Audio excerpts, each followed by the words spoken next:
Para tudo o que você está fazendo e presta atenção nisso.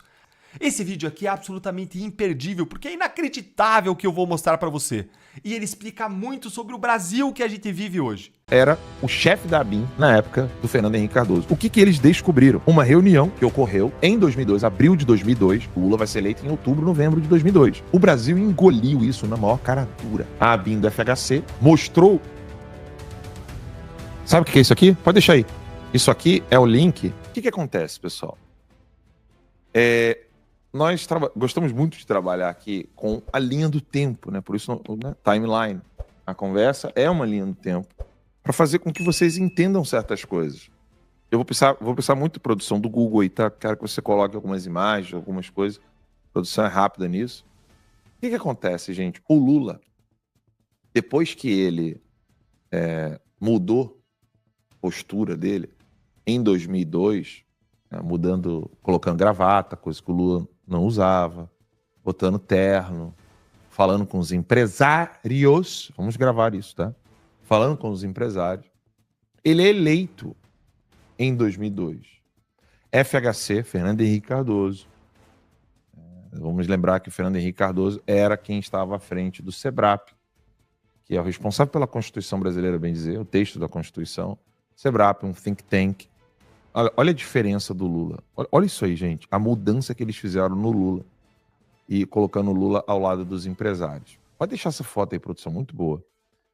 O Lula, ele foi colocado na presidência em 2002, né? Eleição de 2002, assume em janeiro de 2003, com o auxílio do FHC. E quando eu falo com o auxílio do FHC, eu quero dizer sobre isso aqui. Quem é o general Jorge Félix? Olha como tem nada novo debaixo do sol. Nós estamos vendo o quê? Hoje, nesse exato momento, a gente está vendo general traíra, pilantra, safado, mentiroso, covarde, chorão. É isso que a gente está vendo. General vagabundo, almirante, entregando Bolsonaro no covil dos leões sem crime nenhum. Sem crime nenhum. Coronel inventando reunião, etc. E aí, esse é o general Jorge Félix. Está na tela aí para vocês. Ele era ninguém mais, ninguém menos do que o cara que estava à frente do GSI do FHC. E por que o nome dele é importante? Ele e o Mauro Marcelo era o chefe da ABIN na época do Fernando Henrique Cardoso. O que eles descobriram, tá? Uma reunião que ocorreu em 2002, abril de 2002. Lula vai ser eleito em outubro, novembro de 2002. Então, em abril, eles fizeram uma reunião. O PT fez uma reunião com um membro das Farc, que depois vai conseguir asilo no Brasil. Ele estava sendo procurado pela Interpol. Tá? O Brasil deu abrigo para ele. Abrigo. Porque ele era membro das Farc. Um infiltrado estava na reunião do PT, na Chácara Coração Vermelho, é esse mesmo o nome? Chácara Coração Vermelho, próximo a Brasília.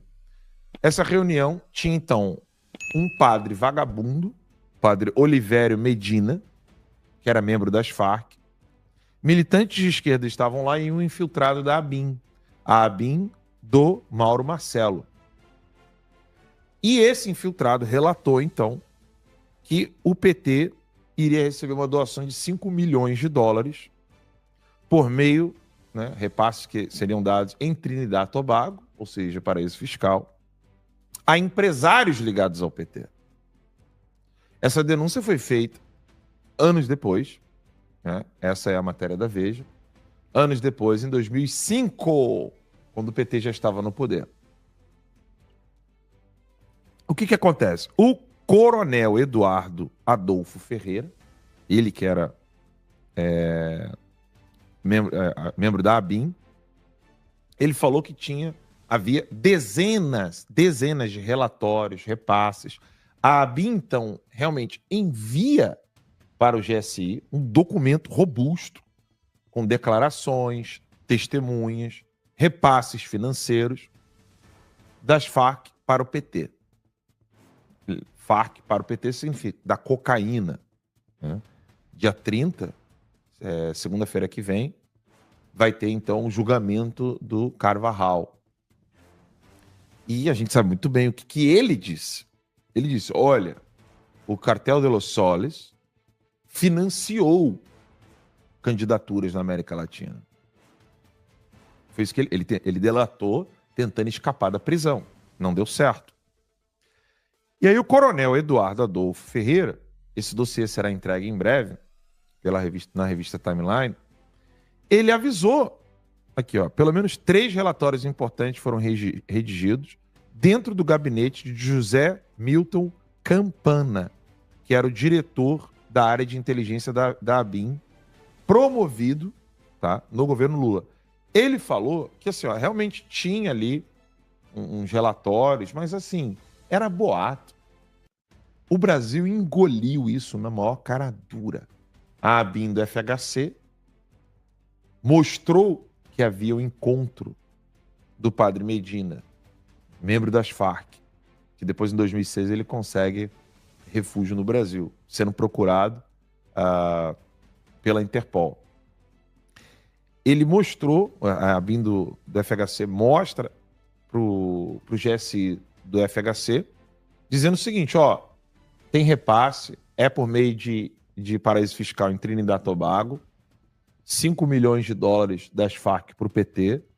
Isso molhou o bolso de muita gente e certamente é um dos motivos do Lula ter sido eleito em 2002. Tá? Todo mundo engoliu que no ano seguinte o Lula muda a ABIN e a ABIN vira e fala assim, ah não, era boato. Não tinha nada não. Era puro boato. Puro boato. Não tinha nada, absolutamente nada. Todo mundo engoliu isso. Ou seja, FHC fez com que o Lula ganhasse as eleições. Por qual motivo? Né? Estratégia das tesouras, medo, corrupção, troca de favores. É difícil, a gente pode especular várias coisas. Mas o fato é, FHC entregou o Palácio do Planalto para o Lula depois de anos. E se a produção conseguir achar aí foto do FHC junto com o Lula quando eles eram mais novos. Um do lado do outro. Parceiraço de marxismo. Os dois eram marxistas. As origens são diferentes, né? Mas as ideias são muito parecidas. O PT tem uma origem no sindicalismo e o PSDB tem uma origem acadêmica, basicamente. É a diferença. Pseudo-acadêmica, né? Eles eram amigos. Acadêmica naquele nível que a gente falou. Aquele nível lá. Boletim da noite. O incrível é assim, é como que os deputados... Não pode colocar o negócio do Filipão aí. Não é a cabeça do Maurício. O negócio do Filipão lá. Os deputados querendo ver negócio de maquiador, de parlamento. Gente, deixa isso pro Joaquim Teixeira, deixa esse pessoal da internet brincar. Os deputados têm que começar a fazer investigações mais sérias. Sabe, não dá para tolerar os deputados com tantos assessores, eles conseguirem fazer menos investigação do que eu sozinho. Isso é inadmissível. Sabe, não dá. Não dá. O Lula, ninguém mais tem dúvida, o Lula foi eleito com o dinheiro da cocaína das Farc. Ele utilizou as próprias Farc não só como cocaína, mas como disse a matéria da Veja na Lava Jato, no período da Lava Jato, que a Odebrecht tinha que pagar pedágio durante 12 anos. 100 mil dólares por 12 anos. As Farc. Não sou eu que estou dizendo isso. É só colocar aí, ó, bota no Google. Farc, Odebrecht, 100 mil dólares... Veja, vai aparecer. Não, a história que você conta no dossiê do Porto de Mariel é um troço impressionante. A gente acompanhou todo o processo, mas eu não sabia que o sigilo sobre a administração do Porto era assim... Bom, claro, é um país comunista, Cuba, mas assim, é um segredo total sobre o que entra por ali, sobre o que sai dali. Ninguém sabe, não tem. Não tem nenhum... A imprensa brasileira engoliu a narrativa do Porto de Mariel na maior cara dura do mundo. Gente, o pessoal entrava com lei de acesso à informação para saber se o Bolsonaro comprou o pastelzinho com o cartão corporativo. Era isso aí. Irmão, E a dívida até hoje não foi paga.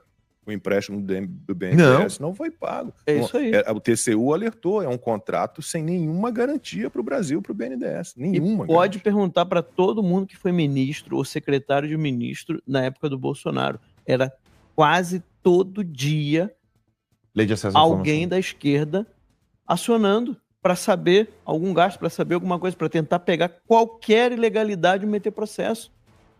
Cadê a direita fazendo a mesma coisa? A direita tá preocupada com o maquiador do Filipão. E aí, enquanto a gente está falando de maquiador do Filipão, olha o que aconteceu agora. Põe aí, produção, o que eu acabei de mandar aí.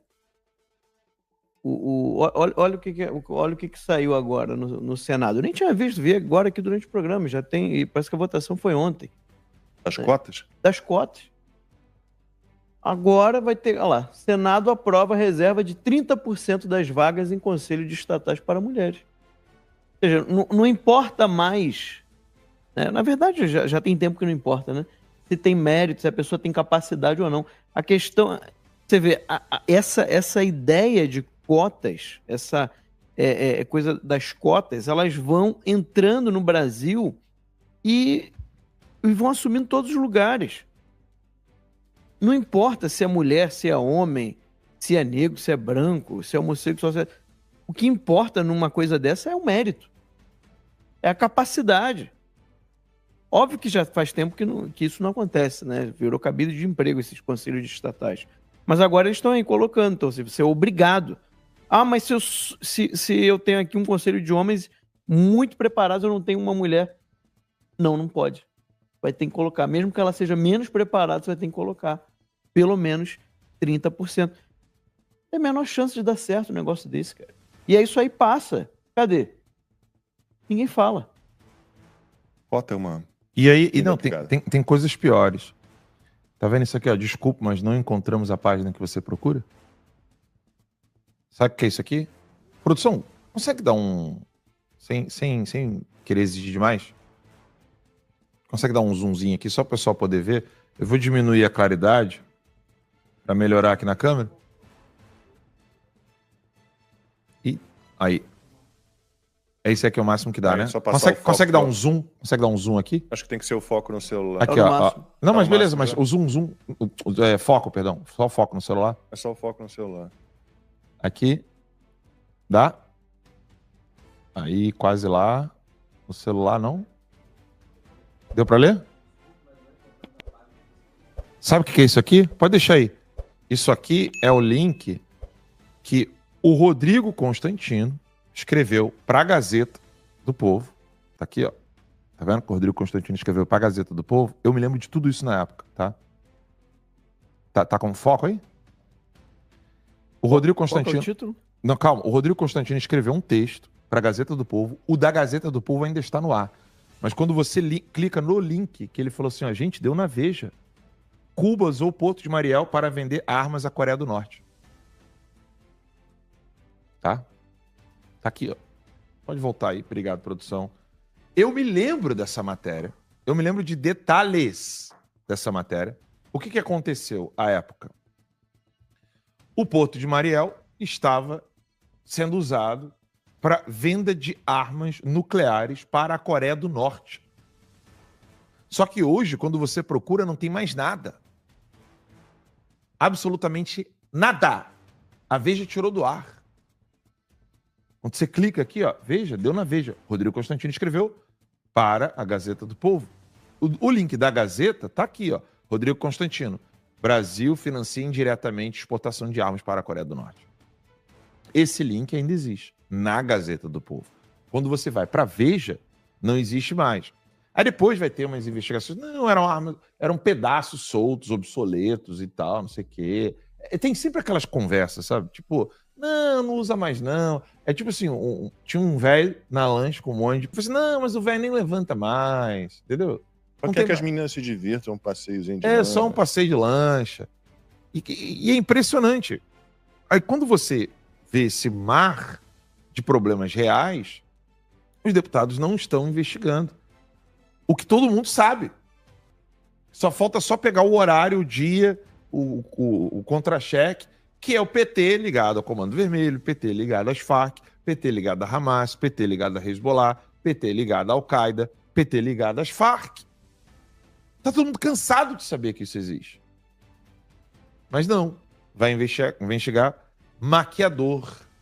Em duas frentes. Por quê? Porque isso aí dá views, isso dá visualização. Entendeu? Isso dá barulho. Isso Não é que seja hype. correto, obviamente, você manter Sim. 2 maquiadores como assessores parlamentares. Isso é um desvio de finalidade, né? Não é para isso que já tem assessor demais, aliás, né? Você ainda fingir que 2 maquiadores são Se o assessores, meu isso é um problema, absurdo se o completo. problema do Brasil fosse um que se diz mulher, vestir de mulher, botando cabelo de mulher, com 2 de maquiador. Meu irmão, se meu problema fosse esse no Brasil, eu tava no paraíso, rapaz. O meu problema é Farc, Hezbollah, Al-Qaeda. Pô, aí pra cima dessa galera, nada. Por quê? Não dá view, não dá barulho. Quer dizer, não dá hype. Sinto muito, mas assim, os políticos no Brasil, além do QI baixo, assim, eu não sei, cara. Não sei se esses caras estão competindo com orangotango, chimpanzé, não sei, cara. Sério, eu olho uma coisa dessa e falo assim, pô, não, vocês não estão gastando tempo com isso, não. Não é possível. Não é possível. Nós temos problemas mais sérios para resolver. Cadê a investigação para cima do Alcolumbre? Ou vocês estão fazendo acordo com o Alcolumbre? Peraí, ou vocês estão fazendo acordo com o Alcolumbre? Hã? Ou vocês estão fazendo acordinho com o Alcolumbre? Vai me dizer que é mais um daqueles acordos que vai aprovar a anistia. Para cima de Moá. O Alcolumbre tem tudo de ruim. Vocês estão vendo que ele está, inclusive, segurando indicações do Lula para o STJ, para o Tribunal Militar, porque ele quer indicar companheiros, amigos, parceiros, para agências reguladoras. Aí ele está segurando, entendeu? Ele não coloca lá para a sabatina os indicados pelo Lula, meio que pressionando. Não, eu quero indicar. Ele quer derrubar o ministro de Minas e Energia, ele quer indicar gente para as agências reguladoras e usa de chantagem para isso. É esse sujeito que está aí, que é presidente do Senado e presidente do Congresso Nacional. Nós estamos realmente bem servidos. É o mesmo que diz que abrir um processo de impeachment contra um ministro do Supremo seria criar mais um grande problema para o Brasil e que o STF não é o órgão de correção do Supremo, é o Alcolumbre. Só para completar o que eu falei do Coronel Ferreira, né? Ele deixou a BIM no ano seguinte, quando o Lula assumiu, em 2003, discordando do modo como a BIM atuava. Ou seja, ele sabia de tudo, né? E simplesmente o Brasil inteiro engoliu a história de que não teve nada no encontro dos membros das Farc, porque o encontro ninguém negou mais. O PT não negou o encontro. Não teve sim, foi na chácara tal, foi só um churrasco. Só um churrasco com membros das Farc. A galera que usa fuzil e cocaína. Aí, na sede do Terça Livre, o pessoal se encontrava, que eles chamam gabinete do ódio. Milícia digital. Milícia digital. É isso aí. Então, assim, esses caras se encontram com gente que faz tráfico de drogas, vive de fuzil, mata os outros. A direita que é extremista porque ela xinga na internet. Esse é o jornalismo brasileiro hoje. Essa é as Farc, tá, gente? Essa é foto das Farc. Então, assim, as Farc... não tem problema. Isso é uma questão ideológica só. É só uma questão de nós só queremos a liberdade do povo colombiano. Uhum. Né? Vale lembrar que é essa galera aqui, ó, essa galera aqui que ficou instigando matar os outros lá na Colômbia, que deu um tiro na cabeça do candidato. Na cabeça. Mas foi um jovenzinho, ele não tem nada a ver com as Farc. Sei com você cedilha, né? Sei. Eles nos chamam de extremistas, eles nos chamam de revoltados, de histéricos.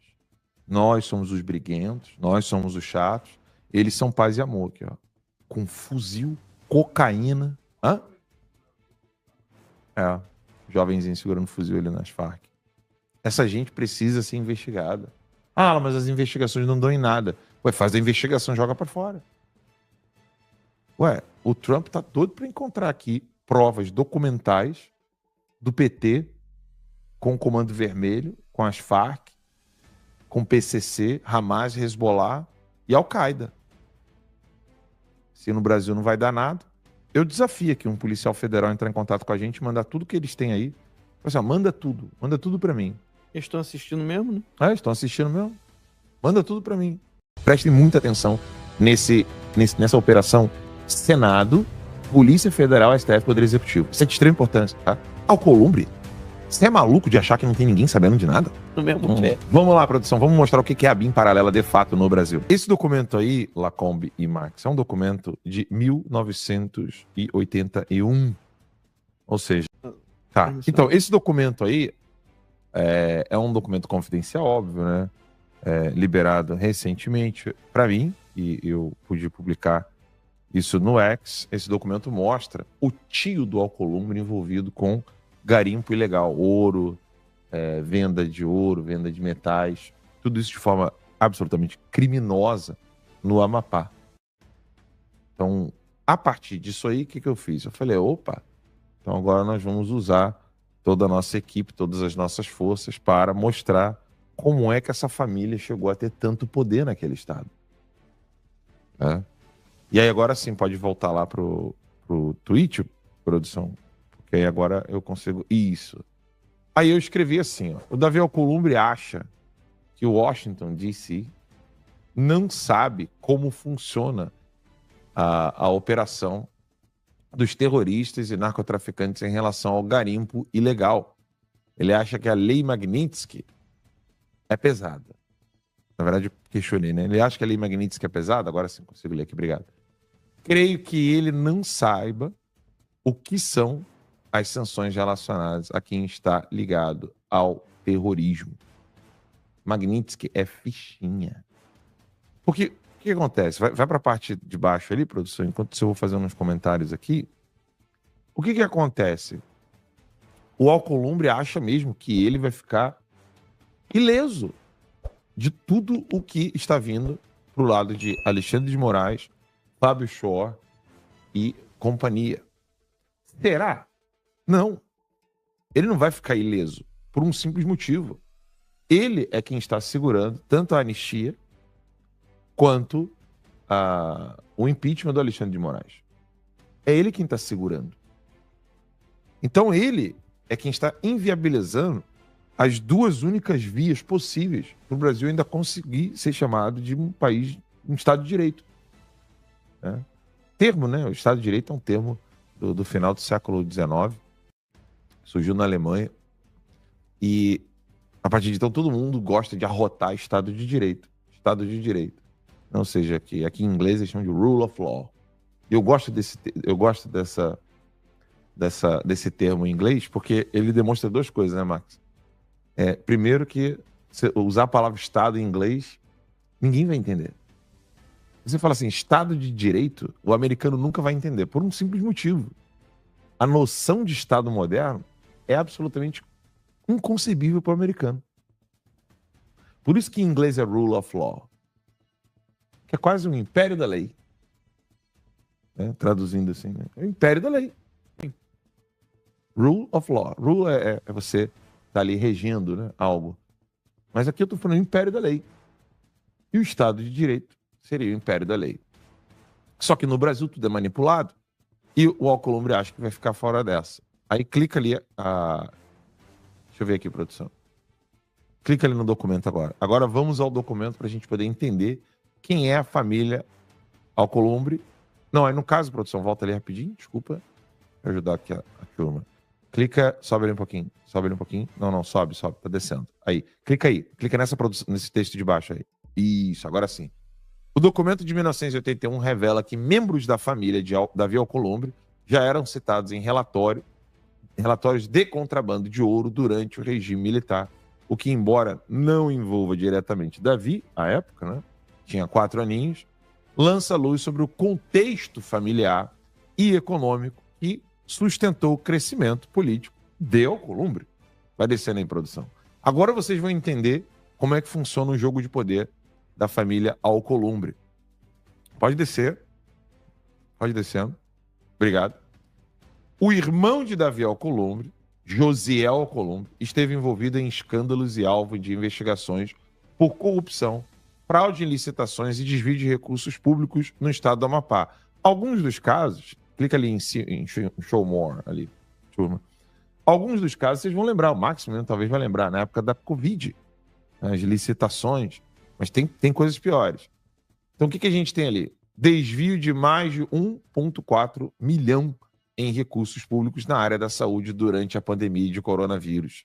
Detalhe, Davi Alcolumbre era quem estava tacando fogo para a CPMI. Era CPI, né? Não era CPMI, não era mista. Era no Senado, foi no Senado. CPI da Covid. Saiu alguma coisa com relação ao irmão dele? Não, mas eu vou explicar por quê. A PF identificou que empresas ligadas a Josiel, irmão de Alcolumbre, foram beneficiadas em contratos, direcionamentos com indícios de fraude em licitação, lavagem de dinheiro e organização criminosa. Pode ir descendo, produção. Obrigado. Aí, O Josiel é o daquele do aeroporto ou o aeroporto é outro? É o do aeroporto. Ah, é do aeroporto. O próprio. Como se não bastasse, tem um lance do aeroporto ainda que a gente vai chegar lá. A PF, então, apontou esquemas de falsificação de laudos de contaminação por mercúrio em garimpo ilegais na região norte, envolvendo empresas próximas a políticos locais, inclusive a família de Alcolumbre. Essa foi a Operação Minamata em 2021. Imagina se fosse andando em jet ski pé de baleia. Aí é cadeia, né? Aí é cadeia, porque contaminação de mercúrio não dá falar ter nenhuma, né? Leite de janja, né? Vou falar assim. Não dá leite de janja nenhum. Aí, Meu Deus do céu. Mas olha aí, olha o que acontece no Brasil. Em 2020, a revista Cruzoé publicou reportagens com documentos apontando que Davi Alcolumbre atuou diretamente junto ao governo federal e ao STF. Eu quero que vocês prestem muita atenção nessa operação Senado, Polícia Federal, STF, Poder Executivo. Isso é de extrema importância, tá? Para blindar o irmão durante a investigação. O Ministério Público Federal no Amapá pediu a abertura de ações civis públicas por improbidade administrativa contra Josiel. Há bloqueios de bens já autorizados pela Justiça relacionados aos esquemas. Prestem muita atenção nessa coisa de ficar blindando, né, e criando alvos, porque eu vou mostrar para vocês como é que funciona essa operação e o que de fato vem a ser a ABIN paralela no Brasil. Próximo, por favor, produção. Agora é que o pau tora. Olha isso aqui. Narcotráfico e garimpo ilegal. Investigações a partir de 2018 e 2020. Quem que foi eleito no final de 2018? Bolsonaro. Obrigado. Demonstraram que rotas de narcotráfico na região norte, especialmente entre Amapá, Guiana Francesa e Venezuela, utilizavam pistas clandestinas e pequenos aeroportos privados. Vamos lá. O que o Trump... A gente já volta aqui já, tá, produção? Não sai dessa tela aí, não. Coloca a tela aqui em mim rapidinho. Eu quero fazer uma pergunta para o nosso público. O que o almirante... Era almirante? Da Marinha? O Garnier? Não, do Exército Americano, das Forças Armadas Americanas. Era, almirante. O que o almirante da Marinha foi fazer no norte do Brasil? Alguém lembra? Esse que Visitar a Tríplice Fronteira. Esse que foi proibido de ir ao Acre. Isso. Como é o nome dele? Era Hosley, né? Acho que Ele assim. foi proibido de ir ao Acre, lembra? Foi a Tríplice Fronteira do Acre. Pois bem, Alcolumbre, você é maluco de achar que não tem ninguém sabendo de nada? O Marcos tá quase morrendo de rir ali. Ele acha que ninguém sabe de porra nenhuma, Marcos. Ele acha que os Estados Unidos é que nem o Brasil, né? Alvin Hosley. Alvin Halsey. Alvin Halsey, almirante 4 estrelas da Marinha dos Estados Unidos, atualmente comandante do Comando Sul dos Estados Unidos, SOUTHCOM, desde novembro de 2024. E ele queria visitar onde? Alvin Halsey. Tríplice Fronteira ali no Acre. No Acre. Do lado de cá, né? Uhum. E aí, olha só isso aqui. Lá, falando que do lado oeste do Brasil, no noroeste do Brasil. E agora, o lado de cá, olha isso aqui. Bota a tela inteira esse tweet aí, produção. Porque isso aqui é de extrema importância. Então, na época ali de Bolsonaro, a PF tava assim, ó. Meu irmão, vamos pegar todos os narcotraficantes que estão ali, ó. Venezuela, Amapá terra do Alcolumbre, né? E Guiana Francesa. Então a Polícia Federal interceptou voos ilegais que pousaram ou decolaram da pista associada à família Alcolumbre, transportando pasta base de cocaína, minério contrabandeado, ouro e tântalo. É fácil de encontrar tântalo, Max? Não. Hã? Dinheiro em espécie sem declaração. Pode descer, produção. E o dossiê completo, com detalhes sobre a família Alcolumbre, estará em breve na revista Timeline. E agora, para não segurar muito o microfone da vez para a gente poder bater um papo, eu quero mostrar para vocês como é que funciona esse organismo de você ter a Polícia Federal, que é a parte do DIP, né, que é, salvo engano, é o Departamento de Inteligência da Polícia Federal, o DIP, o Departamento de Inteligência, que tá na mão, sabe de quem? Fábio Shore. É outro que... Vocês lembram, né, que o Fábio Shore veio em Orlando pra Disney, né? Dá um rolê. Não faz muito tempo, né? Não faz, não. Você lembra disso, Max? Lembro. Fábio Shore? Volta, Fábio Shore. Venha pra Orlando. Eu quero ver você visitando o Mickey mais uma vez. Só mais uma vez. Tem uma música que é só mais uma vez? Só mais uma vez, né? Comigo. Rapaz, eu não me arrisco a cantar nada. É isso hein? mesmo. De quem é essa música? Amanhã, talvez. Outra, qual que é essa daí? Só mais uma vez? Como é que é? Amanhã, talvez. Beleza. Mas o Fábio Shore, só mais uma vez. Disney, Mickey Mouse, Minnie. Não vai Pato sair Donald. nem do aeroporto. Não demais, mano. Deixa o cara vir. Chegar na Deixa imigração. o cara vir. Não, Vai ter que voltar no mesmo pé. Vamos lá, produção. Vamos mostrar o que é a BIM paralela de fato no Brasil. Joana, meu Deus, se encavou. É. Colocou aí, produção? Era O só númerozinho 2 música aí? porcenta, Joana. Vamos lá.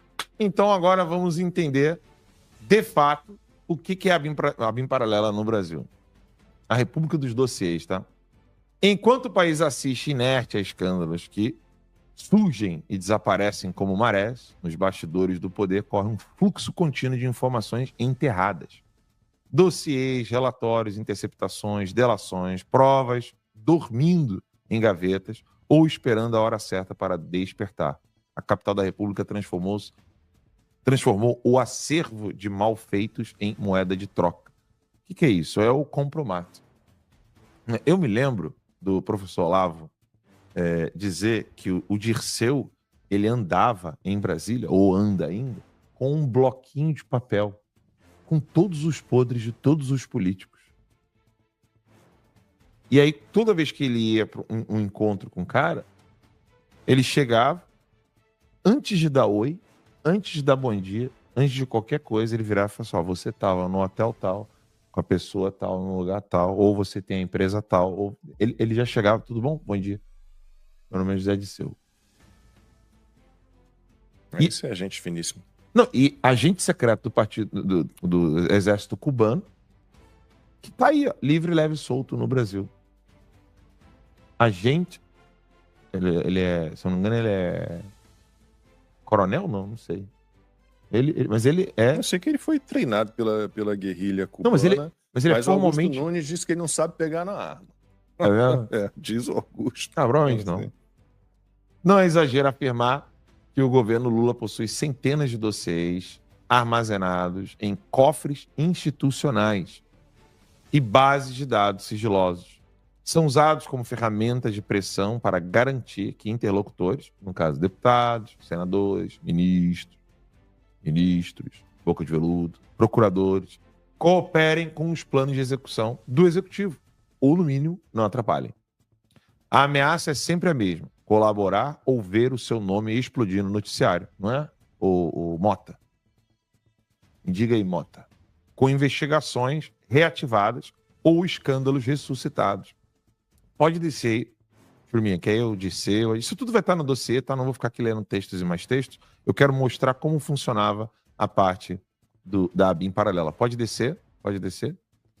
Essa arapongagem aí, né? Agora vocês vão entender como é que a anistia não passa, por que que impeachment não passa. Pode ir descendo, produção? Pode ir descendo aí. Que eu não vou ler todo o texto. Em breve, nem Wi-Fi passa. Eu acho que, na verdade, já tá descendo e eu não tô vendo aqui o retorno. Não, aqui tá travado pra mim. Tá não? Então desce aí, produção. Pode descer. Pode descer. Aí, para na flight level ali, rapidinho, desculpa, turma. Sobe um pouquinho. Aí, maravilha. Então, aí eu recebi ontem uma série de documentos da Operação Flight Level. Eu não tinha nem ouvido falar nessa operação. De repente, quando eu fui ver Flight Level no Google, se você colocasse no Google, Flight Level, quem é que foi? Perguntem pro Grok aí, eu vou perguntar aqui agora, quer ver? Vou fazer um exercício aqui, ó. É porque agora acho que ele vai usar o meu tweet, né? Mas o que foi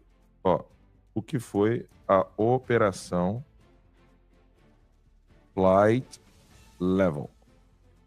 Porque eu recebi todos os documentos dessa galera, dessa operação aí. Aqui, ó, perguntando aqui pro Grok, no X. Perguntando agora aqui, ao vivaço. O que foi a Operação Flight Level? Não tem nome de ninguém nas matérias. Ninguém. Você vai acessando os sites, não tem ninguém. O Grok colocou aqui. O Grok é o serviço de inteligência artificial do X, né? A Operação Flight Level foi uma ação deflagrada pela Polícia Federal do Brasil, com apoio da Receita Federal. Gravem isso, tá? Polícia Federal e Receita Federal. COAF, depois.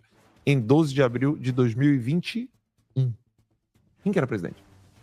Bolsonaro. Obrigado. Essa operação, de 15 de abril de 21, lembremos-nos que o Terça Livre foi fechado em outubro. Bolsonaro estava ali, ó, no auge, conseguindo manter o país firme e forte no meio da pandemia. Mas o que tinha nessa operação? Essa operação foi com o objetivo de combater crime de tráfico internacional de drogas, organização criminosa e lavagem de dinheiro. Segundo o Grok, eu tô lendo o Grok aqui, isso que eu fiz agora, tá? A operação teve início após a apreensão em outubro de 2020, né, antes de 21, um avião executivo brasileiro no aeroporto internacional de... Vê se essa palavrinha soa legal para vocês. Lisboa, Portugal. Vai ter um fórum jurídico maravilhoso em Lisboa agora, daqui a pouquinho. Festa da democracia lá. Vai ter com um jatinho particular, né? Claro. Então, esse jatinho particular que foi para Lisboa, Portugal, transportava 175 quilos de cocaína e teria partido de Belo Horizonte, Minas Gerais. Detalhes da operação. Estou lendo o Grok aqui ainda. Nem é ainda o nosso dossiê, porque o nosso dossiê tem os documentos originais. Tá? Da Polícia Federal. Esse aqui é só o Grok. Eu só estou lendo aqui o que todo mundo pode ler. A PF identificou que sócios e operadores da aeronave estavam envolvidos em um esquema de transporte de drogas por meio de aviões privados. A organização criminosa utilizava laranjas e fantasmas para ocultar bens adquiridos com o crime, como imóveis, veículos de luxo, joias e criptoativos, Max. Cumprimento: 2 mandados de prisão preventiva e 20 mandados de busca e apreensão em cidades como Belo Horizonte, Lagoa Santa, Rio de Janeiro, São Paulo e Goiânia. Bloqueio de conta de 29 pessoas físicas e jurídicas, sequestro de 15 veículos, 5 imóveis e 8 aeronaves. Só que o detalhe é o seguinte, pode olhar aqui, ó, não tem nome de ninguém. Ó, pode olhar. Não tem nome de ninguém. Se você colocar no Google, assim, bom, peraí, operação de narcotraficante, cocaína e tal, e não tem nome de ninguém. Agora volta para a introdução do nosso dossiê, porque esse dossiê tá enorme, vai ser publicado na revista Timeline, e agora é que a brincadeira começa. Só para assinante, né? Só para assinante. Só para assinante. A Operação Flight Level, documentada neste dossiê da Timeline, é um exemplo trágico. Uma investigação sólida com provas, nomes, pela primeira vez, conexões internacionais, abafada. Pô, peraí, como é que você abafa um troço desse? Ligando narcotraficante, tem PCC no meio, tá? Tem tudo. E ninguém, não tem nome de ninguém. Mas o nome de ninguém, em nenhuma matéria de jornal. Isso foi na época do presidente Bolsonaro, todo mundo ali batendo nele, Que agora acabou isso, vocês já perceberam, né? Não tem uma operação contra o PCC. Não tem uma operação quase, bem dizer, contra o narcotráfico. É raríssimo a gente ver isso aí. No governo Bolsonaro, lembra que a gente fazia até negócio de... Botava até aquela música do Senna? Lembra, mano? Sim. Porque era quase todo dia. Quase todo dia tinha apreensão, né? Quase todo dia tinha apreensão, cara. A Polícia Rodoviária Federal vivia fazendo apreensão. Era recorde atrás de recorde. Era recorde atrás de recorde. Eles quebraram vários recordes. Era impressionante.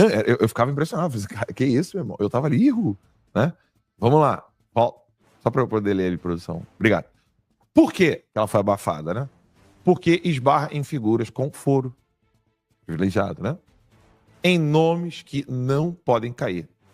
Mas pode ser desengavetada a qualquer hora se alguém contrariar os interesses certos. Vamos ver. Esse é o real poder em Brasília. Saber o que esconder, quando vazar e sobre quem silenciar. Por isso que o Hugo Mota tá nessa, né? Vai descendo. Pode descer esse texto todinho aí, que a gente não precisa ler. Vamos lá pro dossiê da BIM Paralela. Pode clicar aí, a verdadeira BIM Paralela. Até a capinha ali ficou legal. A PF nas mãos do STF. A verdade sobre a DIP, Moraes, Fábio Shor e Ricardo Saad. Oi, Saad, tudo bom? Você não veio com Shor na Disney, né? Na última vez. Tenta. Tente outra vez. Rapaz, hoje eu tô, meu irmão. A coisa é linda. Você sabia que as investigações mais sensíveis da Polícia Federal não passam pelas superintendências estaduais, Max? Você sabia disso? Não passa mais, acabou. Elas vão para onde? Elas vão direto para uma divisão secreta em Brasília, a DIP. Divisão de Inteligência Policial. E só quem manda ali é o STF. Vai descendo aí, turminha. Produção, pode ir para a parte 2.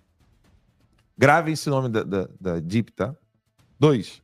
Toda vez que Alexandre de Moraes quer abrir um inquérito sigiloso, não é a Polícia Federal do seu estado que age. Então, por exemplo, se tem um narcotraficante do Amapá, não é a PF do Amapá que vai atuar, não, filhão. Se tem um narcotraficante em São Paulo, não é a superintendência da PF de São Paulo que vai atuar, não. Vai tudo pro colo do Alexandre de Moraes. Como? Ele ordena diretamente a esse Departamento de Inteligência Policial da Polícia Federal, DIP, lá em Brasília, que cumpre suas demandas fora dos canais convencionais entre a Suprema Corte e a Polícia Federal. E há um nome-chave nessa engrenagem. Fábio Shor, o homem que não pode mais pisar nos Estados Unidos da América. E que veio à Disney na última vez. Eu quero ver se ele vai ter culhão para visitar de novo. O homem que prendeu o Felipe Martins, mandou. Foi ele. Quero ver ter culhão para visitar os Estados Unidos. Fábio Shor, delegado da Polícia Federal, é o homem de confiança de Alexandre de Moraes dentro da DIP. Ele aparece em vários procedimentos como executor direto das ordens do ministro. Inclusive, ações de censura, prisões políticas, inquéritos secretos. Outro personagem, né, que estava caladinho, ninguém falava dele, é o Ricardo Saad, que a gente precisa saber quem ele é, porque ele foi exonerado por Bolsonaro exatamente na época daquelas investigações do narcotráfico que eu estava lendo antes. Esse cara foi exonerado por Bolsonaro. E quem é que traz o Ricardo Saad de volta? Não, vem cá, meu amor. Vem cuidar do COAF, para você poder cuidar de todas as transações bancárias de qualquer pessoa. Vamos lá. Exonerado por Bolsonaro. Só não, peraí, ali em cima ali. Saad era justamente o chefe do DIP, que hoje está na mão do Shor. Durante o início da gestão de Moraes no STF. Hoje, recompensado, é presidente do COAF. Sim, o ex-chefe de inteligência da polícia, tá? Que recebia ordens diretas do STF, agora preside o órgão que rastreia movimentações financeiras em todo o território nacional. É coincidência? Diz pra mim se é coincidência. O COAF, Conselho de Controle de Atividades Financeiras, é quem produz os famosos relatórios de inteligência financeira, os RIFs, né? Como os usados para quebrar sigilo bancário de investigados sem ordem judicial clara. Na prática, aqui nós temos a verdadeira BIM paralela. Na prática, Moraes manda pro DIP, Shor executa, Saad coleta, agora via COAF, a Polícia Federal, não, desculpa, a Polícia que não é federal, a Polícia Suprema, atua fora dos mecanismos republicanos e abafa o que quer e ataca quem quer. Faz a devassa na conta de qualquer pessoa ou simplesmente não fala nem o nome dessas pessoas nos jornais. Essa estrutura explica por que operações robustas como a Flight Level, que envolvia narcotraficantes do PCC, daqui a pouco a gente vai botar até matérias, algumas matérias que não estão nos principais jornais, matérias lá do Mato Grosso. Vou mostrar para vocês sobre isso. Que descobriu tráfico internacional por jatinhos, simplesmente desapareceram. A Flight Level simplesmente fez assim, ó. Não porque era uma que era inoportuno, como é que é? Quando se incomoda? Incômodo da baleia? Como é que era? O Bolsonaro foi acusado? Importunação. Não é porque era uma importunação da baleia, mas porque era uma importunação por PCC, envolvendo nomes de políticos e de Brasília e de outros estados. Isso aí é a verdadeira Brasil em paralelo, a BIM paralela. A DIP, esse departamento, virou o braço de inteligência da STF, a KGB. Virou uma KGB mesmo.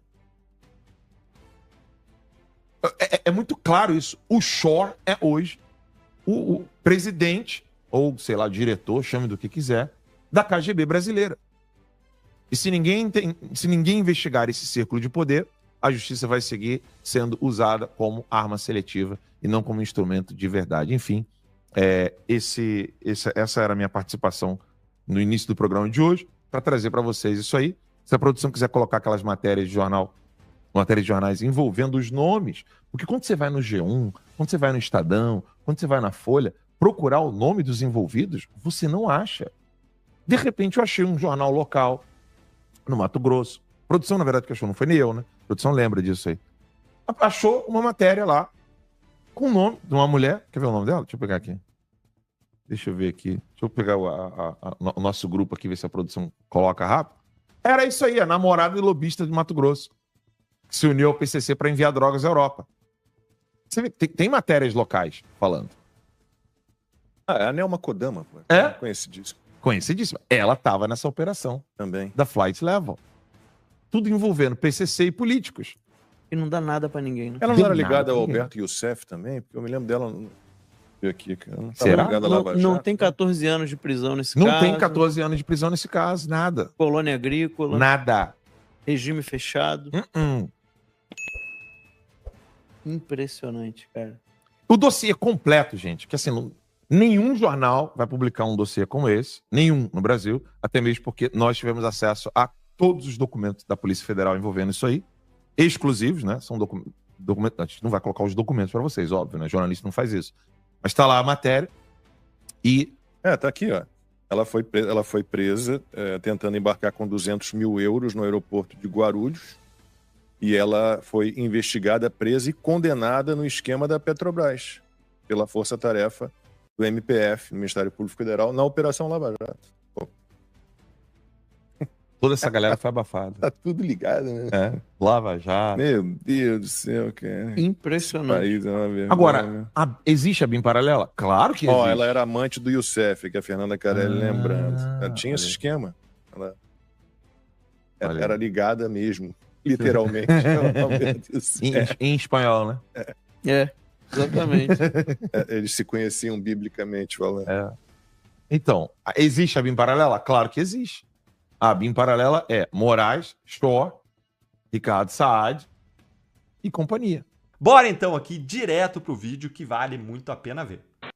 Só que todo o formato que esse processo está sendo conduzido deixa muito claro que a finalidade única é silenciar opositores políticos. E a melhor forma de silenciar Bolsonaro não é só torná-lo inelegível, é colocá-lo atrás das grades. Porque se você coloca o Bolsonaro atrás das grades, é muito mais eficaz do que simplesmente torná-lo ineficaz, torná-lo inelegível. Porque o Bolsonaro, se for numa esquina tomar um café, ele junta multidões. Se ele apontar o dedo no próximo candidato, ele pode eleger o próximo candidato. Então você precisa jogar o Bolsonaro atrás das grades. Você mata 2 coelhos com uma porrada só. Você dá uma aparência de legitimidade, criando um processo fictício com direito de defesa, e você coloca o Bolsonaro atrás das grades, silenciando-o por definitivo. E aí o que a Ju disse é perfeito, é exatamente isso. Por que eles querem censurar as redes? As pessoas devem se perguntar, tá, qual o sentido deles censurar as redes? Censurar as redes é porque daí eles têm o controle da informação. Então, se eles prendem Bolsonaro, o povo não tem como gritar. Porque o único local de fala hoje da população é através da rede social livre. Então, prender Bolsonaro é silenciar a direita por inteiro, torna Bolsonaro inelegível para sempre, e você tira o único canal que os seguidores do Bolsonaro e a direita tem para se comunicar, que é a rede social. Então, veja, isso é um golpe muito bem estruturado e eles estão seguindo a cartilha que eles traçaram desde início de 2023. Veja que não é à toa que eles mudaram a jurisprudência de 2005 para fixar a competência do STF. Veja, se você fizer um retrospecto, eles seguiram exatamente uma cartilha que eles criaram. Ex-mandatário não tinha prerrogativa no STF. Eles vão lá, mudam esse entendimento para o processo começar no STF. Se começasse em primeiro grau, ia demorar muito, Marco. Primeiro grau, segundo grau, terceiro grau, STF. Não, vamos começar direto no STF. A gente tem que terminar esse processo em 2025. Vão lá e mudam o entendimento, dizendo que agora ex-mandatário, STF. Não bastasse, precisamos mandar para a primeira turma. Altera o regimento em 2023 para mandar para a primeira turma. Não bastasse, vamos dividir o processo em 4. O processo do Bolsonaro corre primeiro. Não bastasse, não vamos intimar as testemunhas de defesa. Não bastasse, amanhã o STF vai censurar as redes. Veja só, amanhã é o último dia de rede social livre.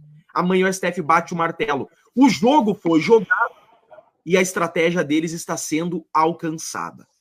Essa ditadura não vai terminar no Bolsonaro e no bolsonarismo, porque essa tirania não pararia na direita e nos Bolsonaro.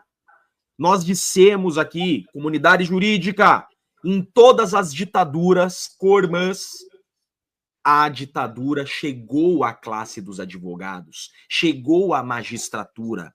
Isso é normal. A história não nos deixa mentir. Marco, nós avisamos, a ditadura chegou. A classe jurídica, que imaginava que não seriam afetados. Não há amigos na ditadura. Não há. São todos inimigos. Quem enfrentar o sistema terá a cabeça cortada. Você tem um advogado que teve um inquérito instaurado por advogar. O cara pediu a nulidade da delação, teve um inquérito instaurado. Você tem um juiz com um advogado do lado pedindo desculpa por ter agido corretamente. Vamos entender juridicamente agora toda essa situação. Processos do STF nós chamamos de processos originários, esse é o termo técnico.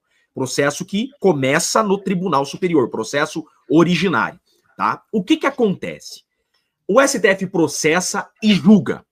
Só que a execução da pena, que é pela Lei de Execuções Penais, ela se dá no primeiro grau, na vara de execução penal da localidade que o apenado está cumprindo pena.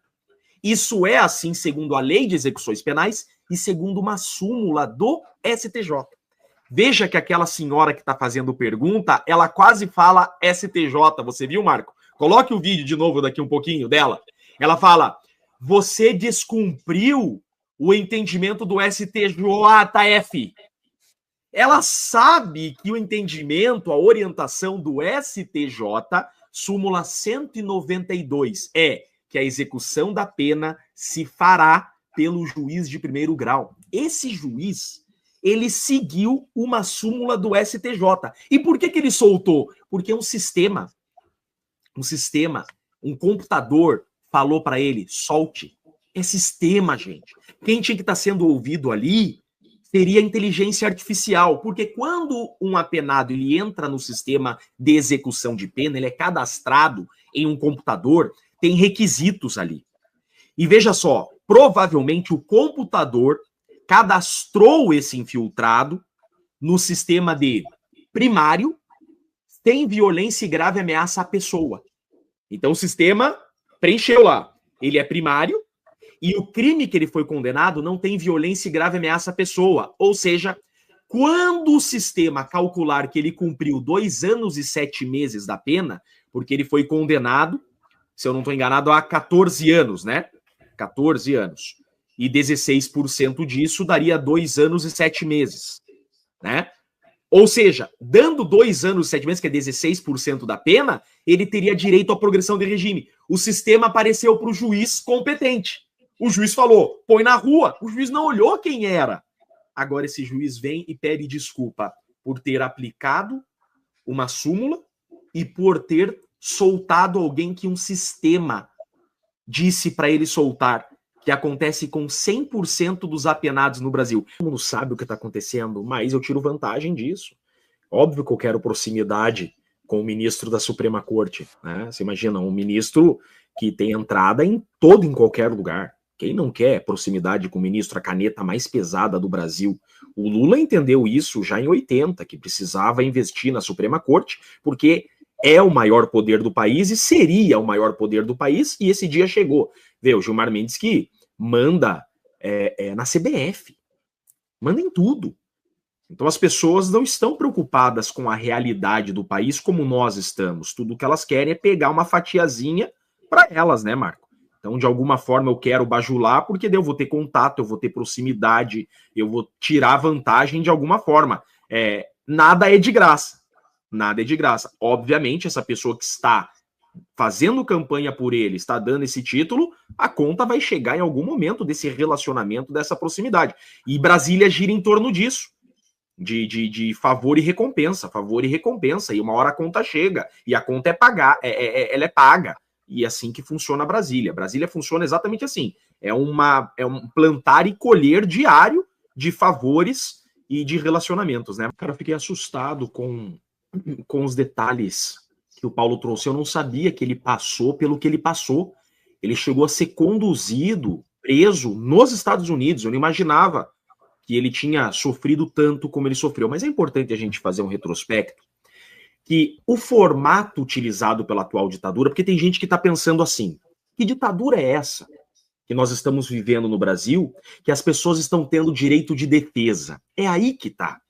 Eles estão utilizando o processo criminal para silenciar opositores políticos, porque esse é o melhor formato das ditaduras modernas, porque você dá uma aparência de legitimidade à perseguição. Você não derrubou um avião, você não pendurou o teu opositor em praça pública, você não matou o teu opositor fisicamente, mas você dá uma aparência de legitimidade. Nós estamos deixando ele ser defendido.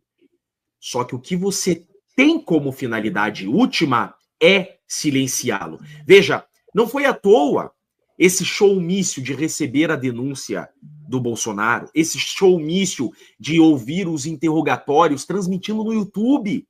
Não é à toa que eles estão transmitindo essas fases de defesa em rede nacional. Por quê? Eles querem dar uma aparência de que é legítimo esse processo. Veja, não há uma ditadura no Brasil. Não são ditadores que estão punindo alguém. Não, é o poder judiciário. Há um processo legítimo que, ao final, vai condenar ou absolver pessoas após uma defesa. Vejam, Bolsonaro está sendo defendido. É teatro. É isso que a gente chama de jogo de cartas marcadas. Eles dão uma aparência de legitimidade, mas a sentença já está pronta. Isso acontece na Venezuela, em Nicarágua. Veja, na Venezuela, Marco, não tem preso político. Só tem preso por crime comum. Óbvio. É o novo formato. Veja, o crime que essas pessoas estão sendo presas são crimes comuns, não são crimes políticos. São crimes de atentado ao Estado Democrático. Está previsto no Código Penal. Você vê, né? O nosso meio, a comunidade jurídica, culturalmente é muito de esquerda. Então, diferente da Lava Jato, esse momento que nós estamos vivendo, a comunidade jurídica virou as costas para as arbitrariedades. É como se o inimigo fosse comum. Lembro que na época da Lava Jato, a comunidade jurídica extremamente unida, extremamente, palestras, seminários, livros, só se falava daquilo. Todo mundo, uma corrente contra a Lava Jato, que era um tribunal de exceção, era um tribunal das maiores ilegalidades já vistas na história do Brasil. Hoje você tem um processo que é infinitamente mais ilegal, é infinitamente mais arbitrário, é incomparável Lava Jato com a trama golpista. Incomparável, não tem nenhuma semelhança. A trama golpista não é um processo. É absurdo. E a comunidade jurídica, silente, calada, inexistente. Por quê? Porque a cultura da comunidade jurídica é ser de esquerda. E eles têm, a maioria, né? Eu não e conheço muitos que não, mas 90% tem no Bolsonaro, no bolsonarismo, na direita, o inimigo. Então eles estão aplaudindo, ou melhor, estavam aplaudindo, achando o máximo essa perseguição. É como na época de caçar as bruxas, né? A exceção é necessária. São medidas excepcionais necessárias a salvar a salvar a democracia. Argumentos comuns de ditadura, argumentos comuns de ditadores. Não existe exceção à regra, por isso o nome é Estado de Direito. Ser um Estado de Direito significa não admitir exceção. Não tem exceção à regra, não há justificativa você excepcionalizar uma lei. Então a comunidade jurídica foi dando corda para tudo isso, foi aplaudindo, e eu alertava, vereador. Eu alertava. Eu falava, ó, esse vento vai virar, vai chegar também na comunidade jurídica. Batata, chegou. Advogado com inquérito. Advogado com inquérito por ter pedido nulidade da delação. Juiz com advogado do lado sendo interrogado por delegado de polícia. Você imagina o que aconteceu. E aí, então, agora acordaram. Opa! Agora chegou nos advogados. Agora chegou no juiz. E muitos juízes e Ministério Público, promotores, procuradores, eu converso com muitos, óbvio que eu não posso dar o nome, tem que preservá-los, mas eles dizem, eles recebem direto orientações do CNJ e do CNMP sobre termos e assuntos que eles podem comentar. Então, veja, juízes e promotores saíram das redes sociais. Não tem mais juiz e promotor em rede social, acabou. É caça às bruxas. Juiz que colocar a cabeça pra fora vai ser ripado. E veja, dá uma dó do que aconteceu com esse juiz, porque ele foi humilhado. Eu acho que ele não imaginava que ia vazar o vídeo dele. Você viu o medo desse juiz na fala? Não, eu prometo que eu nunca mais vou errar. Mas espera, você não errou. Você não errou. O juiz da execução é o juiz de primeiro grau. O STF não fica com a execução da pena. É legal para explicar para o povo o que acontece. O STF processa e julga. A execução da pena não é pelo STF. A execução da pena é pelo juiz da execução do local em que o apenado está cumprindo pena. Súmula 192 do STJ. Sempre foi assim. Então, veja, o juiz agiu corretamente e está pedindo desculpa. Pera, você não vê isso nos Estados Unidos. Você não vê isso em nenhum país da Europa. Isso é uma ditadura. Um juiz pedindo desculpa por ter agido corretamente. Então agora, caiu a ficha de todo mundo que a ditadura chegou a todos. E a ditadura ela é assim. A ditadura não poupa ninguém. Nesse momento não tá chegando a mim. Mas um dia vai chegar e não vai ter como gritar. Então veja, juiz, cara, concursado, sendo coagido por um delegado daquela forma. E há ainda quem defenda esse estado totalitário que nós estamos vivendo.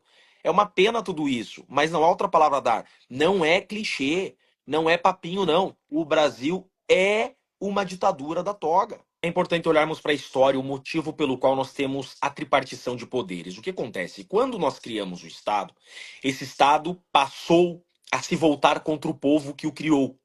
Aí vem o chamado Leviatã. Leviatã foi o Estado que se volta contra o povo e começa a aprisionar o povo, sufocar o povo.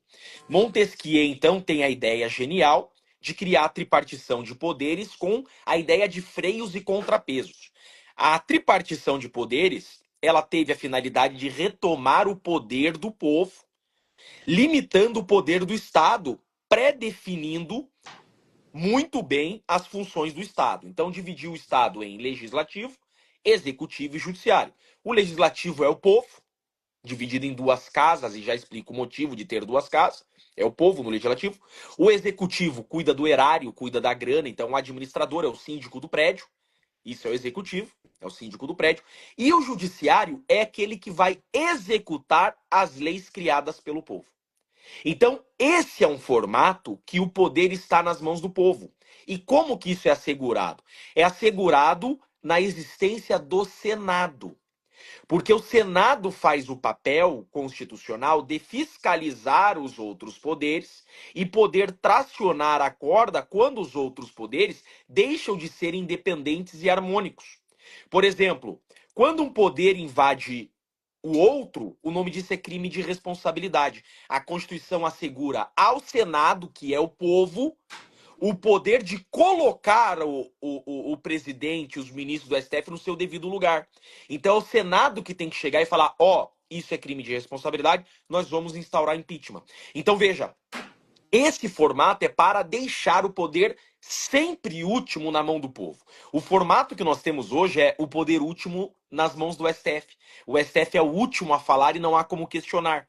Veja, se anistiarem o Bolsonaro, nós vamos declarar inconstitucional. Pera, quem anistia é o povo. O STF tornar a decisão do povo inconstitucional é crime de responsabilidade, porque o STF estará usurpando o poder daquele que detém em um Estado de Direito. Por isso que o Senado pode, então, instaurar processo de impeachment. Então, o que nós vivemos hoje, agora respondendo a sua pergunta, é um estado de exceção, onde não se aplica mais a lei criada pelo poder do povo. O povo é que detém o poder. Veja, Constituição Federal começa com o poder, quem detém o poder é o povo. O povo é o detentor do poder. Então não tem outra leitura a se fazer, não cabe margem para interpretação. Quem criou o Estado foi o povo, e o último a decidir quem deve continuar sendo presidente e ministro é o povo através do Senado. Não há margem para o Estado ser maior que o povo. E o que eles estão fazendo hoje é usurpando a finalidade de ser do próprio Estado. Ou seja, o Estado voltou a ser o Leviatã. Aquela ideia inicial de dividir o Estado em três poderes do Montesquieu já está ultrapassada. Precisamos de uma nova reformulação, porque o Estado voltou a ser o Leviatã que era antes dessa tripartição de poderes. O Senado é o antídoto. Quando o Estado se levanta contra o povo, sendo um veneno contra a democracia, o antídoto é o Senado. O problema é que o nosso Senado está corrompido. Pois é, mas aí... Você vê que coisa. Não, desculpa te cortar bem rapidinho. Você vê que coisa. Qual o problema de um Senado corrompido? O Senado é que tem que tracionar essa corda e fiscalizar o STF. Porém, a Constituição diz que o STF julga o Senado por crime comum. Então tem senador que praticou crime comum e está nas mãos do STF. Então o Senado não vai poder exercer sua função, porque senão o STF dá início ao processo contra o senador. Então perdeu a razão de ser. O STF acaba sendo o maior poder aqui, porque tem um Senado corrupto. E por que eles escolheram um processo criminal? É bem simples. Por que eles escolheram um processo criminal? Você caçar o Bolsonaro e você tornar o Bolsonaro inelegível não é suficiente para tirá-lo da disputa de 2026. Por quê? Porque se ele for numa esquina comprar um café, ele junta mais gente do que a esquerda inteira. Então, o processo criminal é colocá-lo na prisão para silenciá-lo, em definitivo. Você tirar o Bolsonaro das urnas não é suficiente. Ele põe o dedo no filho, na Michele, no Tarcísio. Entende? Então você precisa silenciar, em definitivo, o Bolsonaro, tirar ele das redes sociais. O processo criminal te faz isso. Uma improbidade administrativa, não. Só o processo criminal consegue silenciar definitivamente alguém. E condenando criminalmente, eu não sou um Estado ditador. Porque foi o Poder Judiciário, por meio do sistema de justiça, que condenou. Eu dou uma aparência de legitimidade à condenação. Foi o poder que condenou. Teve um devido processo legal. Ele teve advogado, ele se defendeu, ele foi interrogado. O advogado dele apresentou defesa. Então, você já está com a sentença pronta, mas você dá uma maquiada, você dá uma aparência de legitimidade à punição política do seu opositor. E colocando atrás das grades, além de dar essa aparência de legitimidade, você silencia por inteiro e você torna inelegível por muito mais tempo do que uma cassação. A improbidade é cível, como disse aqui o Turba ali, né? Então veja, é cível. Você deixa inelegível por 8 anos uma condenação criminal a 40 anos, fica inelegível pelo tempo da pena, fica inelegível por 40 anos. Então eles adotaram a melhor das estratégias, que é aquilo que está sendo feito já nas ditaduras mais modernas. Você está utilizando o próprio sistema de justiça para perseguir opositores, porque daí você esvazia o argumento da ditadura. Você deixa o cara ter um advogado, você dá uma aparência mínima ao sistema e pronto, você calou o seu opositor. Isso tem acontecido na Venezuela, como você bem colocou. Então eles selecionaram essa trama golpista para dar essa aparência de legitimidade. Veja que essa foi a finalidade deles mesmos, porque eles mudaram todas as jurisprudências pacíficas de anos para conseguir começar esse caso no STF e na primeira turma. Todos os sinais desse processo deixam claro que a finalidade era terminar em 2025 e tornar o Bolsonaro inelegível das urnas. Eles começam no STF, então eles mudam uma jurisprudência de 2005 para começar no STF. Depois eles mudam o regimento interno em 2023 para mandar para a primeira turma. Depois eles separam em 4 processos para ficar mais rápido, começando com o processo do Bolsonaro por primeiro. Depois eles dizem que não vão intimar as testemunhas das defesas, as defesas têm que levar suas próprias testemunhas. Veja, tudo que eles podiam fazer para tornar esse processo o mais rápido possível, eles já fizeram. A Constituição é a lei maior e ela traz nortes. A Constituição Federal tem essa finalidade. Ela é o seguinte: ela institui o ordenamento jurídico. Tudo que está abaixo dela merece respeito a ela. Mas a regulamentação dos dispositivos constitucionais se faz pelas leis infraconstitucionais. Um país não pode ser dirigido pela Constituição. A Constituição ela é o norte. A Constituição dá o norte e aí vem as edições das leis abaixo da Constituição que vão trazer os fundamentos, vão regulamentar os temas. O que está faltando no Brasil são essas leis infraconstitucionais regulamentando o próprio artigo 53 da Constituição. Então deveria o Congresso, começando pelo Congresso, regulamentar o entendimento do artigo 53. Então cria-se uma lei infraconstitucional para tratar do artigo 53. Você não pode contrariá-lo, mas você deve interpretá-lo e seguir regramentos, estendendo, inclusive, a normatividade. Essa é a razão de ser da lei infraconstitucional, que segue o raciocínio da Constituição.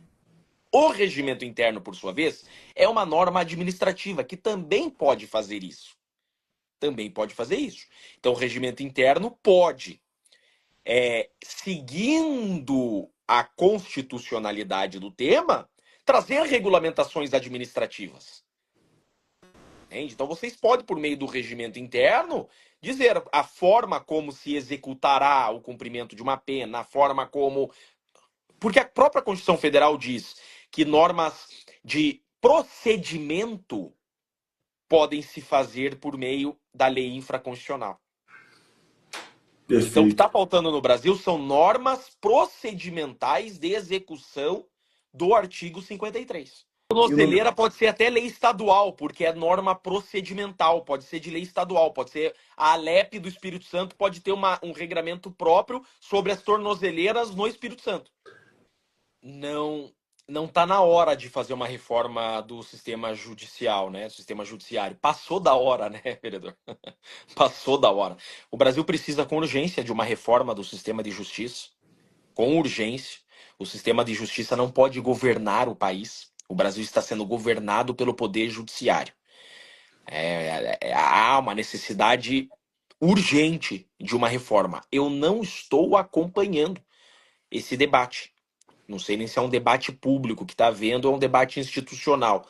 Mas eu não estou acompanhando. Mas eu tenho centenas de ideias que a gente pode ficar horas aqui debatendo do formato que eu penso que seria o melhor nessa reforma do sistema de justiça. Mas um dia a gente marca um debate, quando você for senador da República, você me convida para um café no seu gabinete e a gente elabora um baita de um projeto de lei para uma reforma que seja próxima ao desejado da nossa Constituição da República. Vou te mostrar qual que foi a resposta de Bolsonaro, que em menos de um minuto, um minutinho, demoliu a narrativa da PF, da PGR, do STF, de que teria havido uma tentativa de golpe de Estado no Brasil. Bora lá então assistir esse momento especial juntos. Bora então aqui direto pro vídeo que vale muito a pena ver. Eleições no ano que vem. Um grande aliado nosso, né? O do mundo livre é o atual presidente dos Estados Unidos, Donald Trump, que lá ele pune quem não respeita a liberdade de expressão. Tá aqui a primeira emenda deles. E, obviamente, por que eles defendem isso? País democrático, tem liberdade de expressão, ele pode fazer negócio. Ele não faz negócio com a Coreia do Norte, não faz com Cuba, e praticamente não está fazendo com a Venezuela também. Então a liberdade de expressão é bom para todo mundo. Você vê lá no Irã, uma parte da população comemorando o que está acontecendo lá. Por que eles veem? A possibilidade da derrubada dos ayatollahs e voltar a uma democracia como existia há 40 anos. Né? Então é isso daí que... Agora, quando eu falava, enquanto presidente, de liberdade, muita gente zombava de mim. A liberdade é igual o sol, todo dia vai nascer. Viu que não é. E se mira hoje em cima da liberdade de expressão. Então, igual você, Pitão, você já sofreu em outras emissoras aí, pela sua maneira de ser. São poucos órgãos de imprensa que são livres, como vocês, a Oeste, e outros poucos por aí, né, que resistem a isso aí. Se, de acordo com a decisão final do que o Supremo já decidiu, realmente vai ser complicado as eleições do ano que vem. Ou se prepara o ambiente, se o Lula vier candidato, ele ser reeleito. Porque não vai ter contestação. Na minha campanha, eu fui impedido preventivamente de ligar Lula a ditadores como Sim. Maduro, como Ortega na Nicarágua, tá certo? Eu não podia botar o Lula com o gorro do CPX lá no Complexo do Alemão. Eu não podia mostrar que o Lula, por exemplo, defendia o aborto. Aquela alocução dele também, certas vezes, falou justificando o roubo de celular. Ele não podia mostrar em mais 7 de setembro. Não podia mostrar nada. Inclusive, tem uma preventiva para mim, né?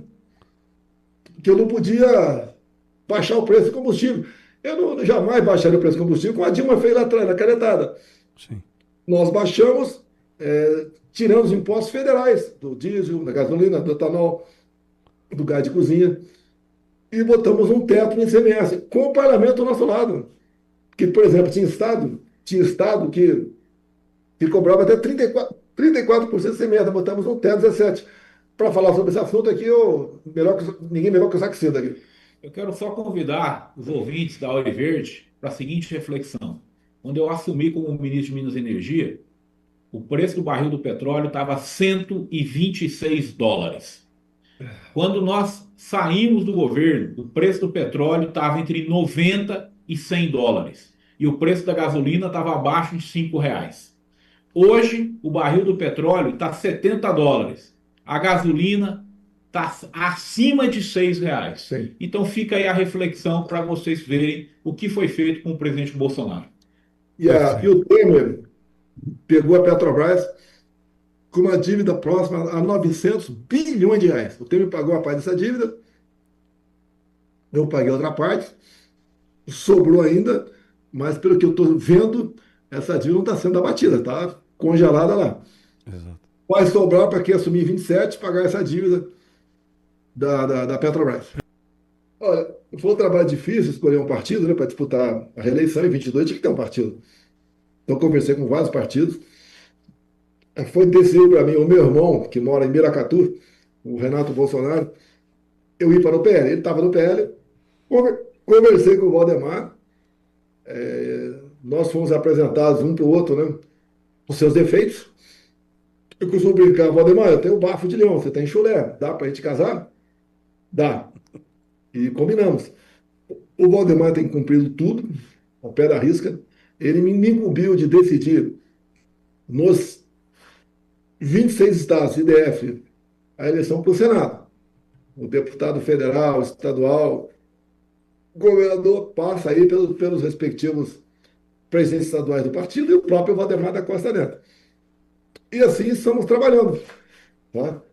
A gente espera, nós fizemos 99 federais na última vez, está contando com um número próximo a 130 para as eleições, e das 54 vagas, nós vamos fazer, juntamente com outros partidos de centro e centro-direita, a gente vai, das 54 vagas, espera fazer pelo menos 40 vagas. Somando do pessoal da legislatura anterior, a gente vai ter uns 55, 56 senadores que realmente estejam comprometidos com o futuro do Brasil lá no Senado Federal. Isso é uma grande jogada. Então eles têm que jogar, eu chamo War, né? 40 anos atrás eu jogava War. Cada 10 partidas que eu ganhava 9. Por quê? Paciência, estratégia. Vai conseguindo um passo de cada vez. Não tem estado, por exemplo, não temos condições de fazer governador. Então vamos tentar uma vice. Não vamos lançar um candidato só para marcar posição, não interessa. Quanto ao Senado, em alguns estados, nós não temos como chegar lá. Eu vou pegar aí o União Brasil, o PP, o PSD, o PR, que tem conversado conosco, não de forma ainda muito aprofundada, que eles estão um pouco longe, né? Mas já sinalizamos dessa maneira. A gente não vai lançar, por exemplo, 2 candidatos em cada estado. Vai lançar um, e alguns poucos estados vão lançar 2, mas em outros estados vamos lançar nenhum. Vamos brigar por uma primeira suplência para nós. Ou seja, deu tudo para nos fortalecer o ano que vem. Lógico, o governo vai jogar pesado, vai ter a tal da lawfare, com toda certeza, vai continuar. Que eu ativizo o judicial para tirar certos candidatos do pleito, como até o momento estou fora, né? Reunir-se com embaixadores é complicado. O Lula se reuniu na sua campanha com líderes lá do Complexo do Alemão. E esses líderes só chegam, só assumem, só são eleitos, porque o tráfico permite que eles sejam candidatos. E tem a sua ligação lá com o tráfico. Tem, infelizmente a maioria tem. Então, a gente espera paciência, a gente espera que o povo confie na gente. Sim. Aqueles que me criticam, né? Eu estaria muito bem do outro lado. Sim. Eu resolvi ficar do lado mais difícil, que era o lado da verdade, da responsabilidade, de poder andar pelo Brasil e praticamente ninguém me apupar ou dirigir um palavrão, seja o que for. De vez em quando acontece, né? Sim. Mas mais de 90% das vezes não acontece nada. Muito pelo contrário, o pessoal gosta de bater um papo com a gente, Sim. tomar um café, tomar um caldo de cana, comer um pastel, trocar uma ideia, como por exemplo amanhã, eu tenho certeza, vai ter um público enorme lá em Belo Horizonte, como um apelo mais uma vez que está nos assistindo aqui, Paulista de 29, eu sei que é fim de mês, o pessoal está sem dinheiro, vai com sacrifício, um transporte solidário, em vários locais do Brasil está tendo transporte solidário, como em Copacabana, por exemplo, tem uma senhora lá que está organizando os seus ônibus, tá? E a presença de vocês é muito importante, pô. Vocês vão fazer parte, se Deus quiser, dessa grande vitória nossa, não é minha não, de todos nós, por ocasião das eleições do ano que vem. E você, com os poderes equilibrados, você pode aprovar uma anistia e ela ser mantida, só pela força do Congresso brasileiro, tá? É por isso que a gente vai lutar, viu, presidente? Pode ter certeza disso. E desejando amanhã sucesso lá em Belo Horizonte, viu, presidente? Nesse encontro que realmente consiga atingir os seus objetivos ali. A gente vai estar na Paulista no próximo domingo, né? Não só para cobertura, mas também para atendendo a sua convocação, é que eu tenho dito todos os dias, eu tenho veiculado o vídeo do senhor aqui todos os dias fazendo convite, porque eu entendo que é uma convocação, né? E era numa só que a gente tinha que atender e lotar Paulista, norte do Paraná, sul Fluminense, sul de Minas, interior paulista, tem que lotar a Avenida Paulista no próximo domingo, é um compromisso que a gente tem que assumir com o senhor, presidente. Desejando a plena recuperação para o senhor, que esse soluço vai embora. O presidente disse que, minha avó dizia que tomar susto passa, não é o soluço. O Andriele está aí do lado, o senhor não... Já olhei para a cara dele aqui. Mas não assustou, presidente? O André é conhecido como corpinho de 30, cara de 80. Eu pensei que o senhor tivesse... O Andriele está aí, é só olhar, já assusta e já acaba com o soluço. Brincadeira, presidente. Saúde para o senhor, presidente. Obrigado por estar aqui conosco, viu? Obrigado. Cuidar desse presidente aí, né, querido Jair Messias Bolsonaro, e domingo a gente vai atender a convocação do presidente. Abraço, presidente. Vai ter um projeto que infelizmente passou na Câmara, está no Senado, prevendo 7 anos de cadeia para quem duvidar do sistema eleitoral. Porque não é dessa maneira que você fala em democracia. Você pode desconfiar, tem. Tem cara que não confia na Bíblia, não confia em Deus. Paciência, né? Agora ninguém pode ser preso por causa disso. Mais apertada. Você pode notar que eu estou com crise do soluço. Estou até bem agora, mas fica horas a fio. Fico soluçando, não tem remédio para isso. Agora, essas agendas são importantes, um pouco de sacrifício da gente. Os 70 anos de idade pesam um pouco, mas vale a pena. Eu acho que amanhã, em Belo Horizonte, será um grande evento. Depois, na Paulista, a gente até aproveita a oportunidade aqui, pede que estejam nos ouvindo, né, que ajude na divulgação. Compareça. A pauta é justiça, é liberdade e anistia. Não desistam. É o terceiro encontro que a gente faz na Paulista do ano passado para agora. Agora, alguns querem a solução de imediato. Você não vai ter. Agora, se jogarmos a toalha, fica pior para todo mundo. É sinal que o sistema venceu. Eu quero é que a democracia vença. Eu quero, não se fala em anistia, né? Eu não sei por que a esquerda está contra a anistia. Porque basicamente todas as anistias no Brasil, a esquerda foi a beneficiada. A última, uma das últimas, né? Foi em 79. Ali foi anistiada gente que pegou armas, que explodiu carro-bomba, que roubou banco, que sequestrou aviões, que justiçou companheiros. Então foi anistiado. O presidente Figueiredo deu essa anistia lá atrás e fez uma certa pacificação no Brasil. Aqui é a mesma coisa. A pacificação, no meu entender, virá dessa anistia. No meio militar, você tem noção do que é a liberdade. Porque você passa por cursos, por exercícios, até um recruta, né? E fica longe de tudo, às vezes, por uma semana. Ou quando pega uma cana no quartel, né? Por vezes se aplica uma prisão disciplinar no militar ali. Agora, geralmente, no meio militar, ou você está em exercício ou você cometeu alguma falha. Né? Agora, essas pessoas que estão presas, não é apenas a Débora, né? Tem pessoas idosas ali, mais de 70 anos, com câncer, inclusive. A semana passada foi condenada uma mãe a 14 anos, com 7 filhos, 6 menores. Como é que essa molecada vai crescer sem a mãe em casa? Qual foi o crime dela? E negada a prisão domiciliar, né, presidente? Então, a pacificação passa por aí. Eu vejo alguns ministros do Supremo reclamando da questão da popularidade, da forma como eles são tratados nas ruas, tá? Quando vão, né? Agora, passa para me entender a pacificação disso, até para o bem-estar da própria justiça, a questão da anistia. E a anistia é um ato privativo do Congresso Nacional. É um ato político e privativo do Congresso. Não é do Judiciário e nem do Executivo. É do Congresso em si. O Congresso tem esse poder, está previsto na Constituição. Então, quando a ameaça de tornar inconstitucional possível a anistia, você perde força do Parlamento. Eu faço o que posso aqui, converso com muita gente, buscando essa pacificação, vinda da anistia, e botando para fora. Eu não sei quantas pessoas temos, mais de 100 presos condenados atualmente. Temos algumas centenas que estão refugiadas aí, em especial na Argentina. Trazer esse pessoal para cá, voltar à vida normal, passar uma borracha em cima disso tudo, tocar o barco. E o que é mais importante, né? Por que essa confusão toda? Não houve tentativa de golpe, Vitória. Você pode ver. Vamos pegar as pessoas mais importantes. Negação à democracia. O que é a democracia?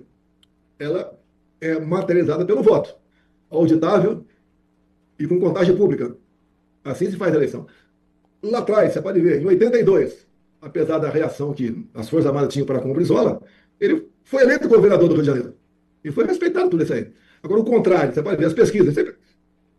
Você bota um pé atrás tocante a pesquisa. Mas aí a pesquisa está me dando eu, o mais competitivo, e derrotando o Lula por ocasião das eleições. Depois vem os outros nomes ali para baixo. Então, tirar a gente do páreo, por intermédio de ineligibilidades ou condenações absurdas, isso é conhecido como lawfare. Ou seja, o ativismo judicial. Aconteceu na França, a Marine Le Pen está inelegível acho, por 5 anos, na Romênia a mesma coisa, nos Estados Unidos quase conseguiu tirar o Trump da cena eleitoral, e comigo aqui no Brasil. E não é só comigo, outras pessoas também, como por exemplo o Eduardo Bolsonaro, talvez ele tenha dificuldade, porque ele está no inquérito.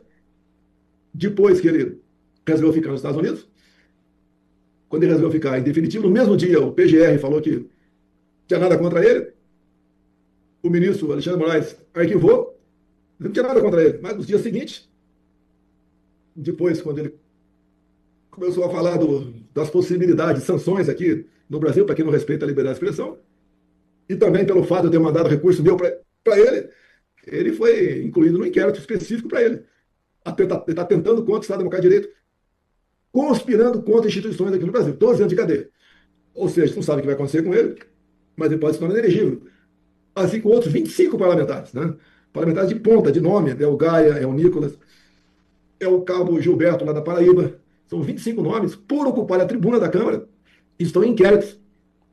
Lá daqueles inquéritos lá, específico do ministro relator, né? Então eles podem, mais tarde, um pouco, ser condenados, essas pessoas, não vão para a cadeia, mas enquanto estiver valendo aquele prazo da condenação, ele perde os direitos políticos, não disputa nada. Presidente, Esse último nome foi do Carlos, né? Eu conversei com ele, eu falo pelo PL, eu não falo por outros partidos, não, tá?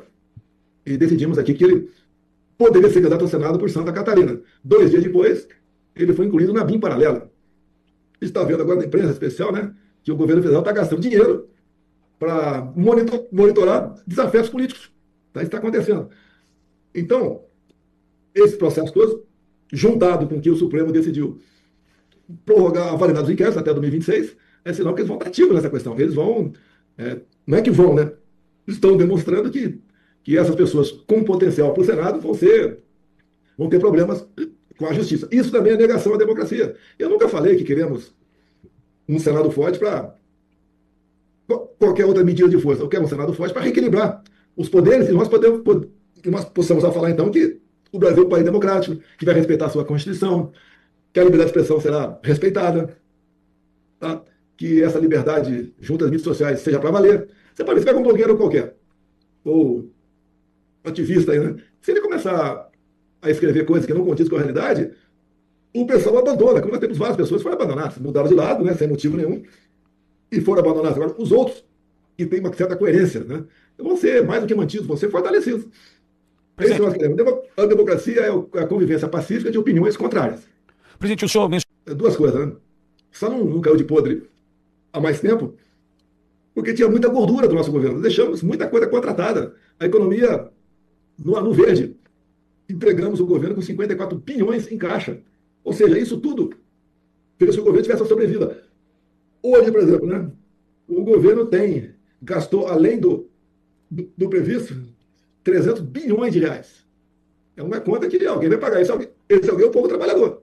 Não há dúvida. Tá? Você vê, foram 24 medidas do atual governo para aumentar impostos ou criar impostos. Ninguém aguenta isso. Nós demos um exemplo contrário lá atrás. Diminuímos a carga tributária. Tá certo? Então, esse dinheiro gasto aí sem qualquer responsabilidade vai impactar em quem assumir o governo em 27. De assumir 27, vai ter que tomar algumas medidas salgadas, porque a nossa dívida já está em 9 trilhões de reais. Isso dá só de juros mais de 2 bilhões por dia. Como é que você vai sanear? Eu tenho